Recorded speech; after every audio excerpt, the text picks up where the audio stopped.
Avellino halatang may plano naman para kay Kim Chu, fans mas lalong kinilig.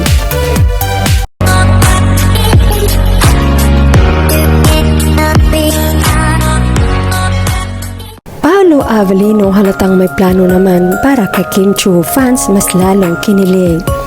Rest day naman ng Team Alibay today kaya kanya-kanyang lakad ang mga ito, ngunit sina Kim at Paolo ay together as always. Sa kumakalat na litrato ay makita ang dalawa na naglalakad na may tinutulak na luggage ang aktres, habang si Paolo naman ay may dalang gitara. Mukhang hindi naman papunta pabalik sa Manila ang destinasyon ng dalawa dahil hindi pa tapos ang cycle ng kanilang taping para sa kanilang teleserye na The Alibay. Kaya chika naman netizens, yan ata yung gitara ni Papi sa prinsesa niya, kinantaan niya kaya may dala siyang gitara. Hindi na yan maghiwalay, ilang taong hinintay ni Pao, tapos mahaba-haba na rin ang samahan nila at kita naman natin na love nila at masaya sa isa't isa. Basta laging magkasama Kim Pao, 100% kahit malabo pa yan.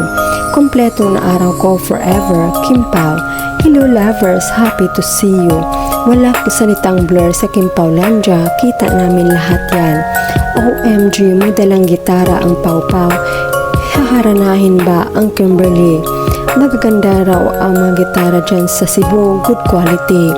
Yung long sleeve ni Kim parang may ganyan din si Pau. Suot ng Mediacon ng My Love Will Make You Disappear.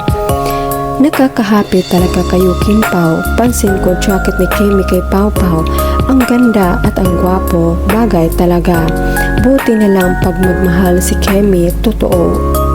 At sigurado na isang tao lang para sa kanya, kaya mahirap magalit si Kemi kasi sabi ni Kemi, honesty is the best policy. Kaya nga mga guys, kung sino may gusto kay Kemi, alam nyo na ang policy ni Kemi. Ingat Kemi, we love you. God bless you and more power kay Kemi. Lang ako naniniwala. Thank you.